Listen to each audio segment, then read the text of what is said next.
আসসালামু আলাইকুম ওরহমতুল্লাহি ওয়াবারাকাতুহু। সম্মানিত দর্শক শ্রোতা, পবিত্র মাহে রমজান উপলক্ষে সময়ের বিশেষ আয়োজন ইফতার পূর্ব মুহূর্ত দোয়া। ইফতার পূর্ব মুহূর্ত দোয়া কবুল হওয়ার সময় আজ রমজানের তৃতীয় দিন।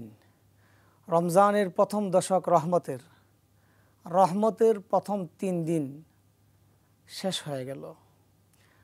আমরা নিজেরাই যদি নিজেদেরকে জিজ্ঞেস করি, আমি আমাকে জিজ্ঞেস করি, তিনটি দিন রমজানের অতিবাহিত হয়ে গেল। আমি আল্লাহ তাআলার পক্ষ থেকে যে রহমতের ঘোষণা, আমি কতটুকু আমল করতে পেরেছি এবং রহমত কতটুকু অর্জন করতে পেরেছি, এই মূল্যবান সময় আমি কতটুকু কাজে লাগাতে পেরেছি।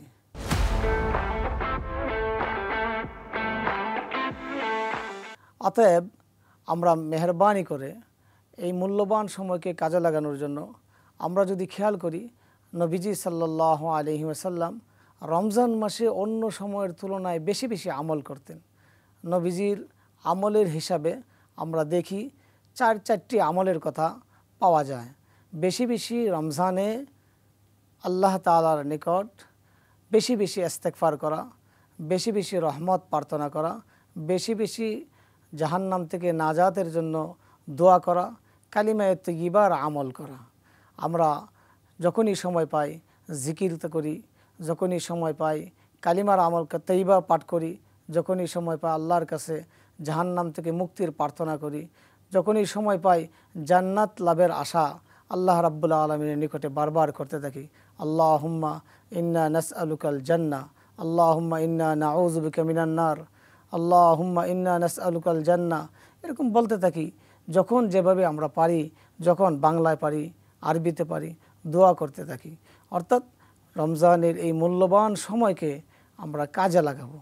আমরা এমন যেন না হয় যে রমজান পাইলাম, কোনো কিছুই আমার অর্জন হয় নাই, রমজানের পূর্ব যেরকম রমজানও সেরকম, তাহলে এটা আমার জন্য হয় না।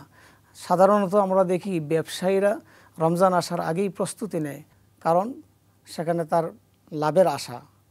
তো রমজান উপলক্ষে আল্লাহ তাআলা এরকম ছাড় এবং অফার দিয়েছেন যেখানে অন্য সময়ের তুলনায় অনেক বেশি। সেই হিসেবে আমরাও আমলকে বাড়িয়ে দিব, আমরাও সেই আমলকে বেশি বেশি করে করব। রমজান আর রমজান ছাড়া অনেক ব্যবধান, 70 গুণ ব্যবধান হয়ে যায়। অতএব আমরা বেশি বেশি আমল করব। আল্লাহ তাআলা আমাদেরকে তৌফিক দান করুন। এখন আসুন আমরা দোয়া করি। আমরা এই মুহূর্তে আল্লাহ তাআলার কাছে রহমতের প্রার্থনা করি, মাগফিরাতের প্রার্থনা করি, নাজাতের প্রার্থনা করি, দোয়া করি। আল্লাহ তাআলা আমাদের দোয়াকে ইনশাআল্লাহ কবুল করবেন। এই মুহূর্তে পৃথিবীর আনাচে কানাচে কত লাখ কোটি মানুষ আল্লাহর দরবারে দোয়া করছে, তাদের সাথে আমরা শামিল হই। ইনশাআল্লাহ কারো না কারো উসিলে আমাদের দোয়াকে আল্লাহ কবুল করে নেবেন। আল্লাহুম্মা সাল্লি আলা মুহাম্মদ ওয়া আলা আলি মুহাম্মদ কামা সাল্লাইতা আলা ইব্রাহিম ওয়া আলা আলি ইব্রাহিম ইন্নাকা হামিদুম মাজিদ।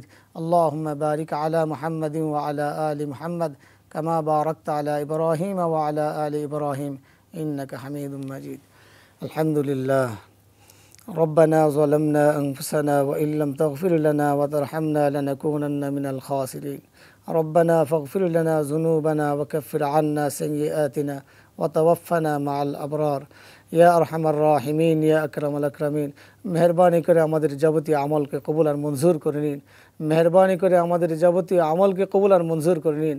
আমাদের নামাজ, আমাদের রোজা, আমাদের ইফতার, আমাদের সাহারি, আমাদের তারাবি, আমাদের জিকির, আমাদের সব আমলকে আপনি কবুল আর মঞ্জুর করে নিন ইয়া আল্লাহ। রমজানের আপনার যত রহমত রয়েছে, মাগফিরাত রয়েছে, সেগুলি আমাদের অর্জন করার তৌফিক দান করুন ইয়া আরহামার রাহিমিন ইয়া আকরামাল আকরামিন। যারা রমজান পাওয়ার পরও মাগফিরাত অর্জন করতে পারে নাই, তাদের চেয়ে হতভাগা কেউ হয় না। আল্লাহ আমাদেরকে হতভাগাদের কাতারে শামিল না করে আপনার মাকবুল বান্দাদের, আপনার মাগফিরাত প্রাপ্ত বান্দাদের কাতারে শামিল করে নিন ইয়া আল্লাহ। আমাদের দেশের উপর শান্তি রহমত নাজিল করুন, বর্ষণ করুন আল্লাহ ইয়া আরহামার রাহিমিন ইয়া আকরামুল আকরামিন।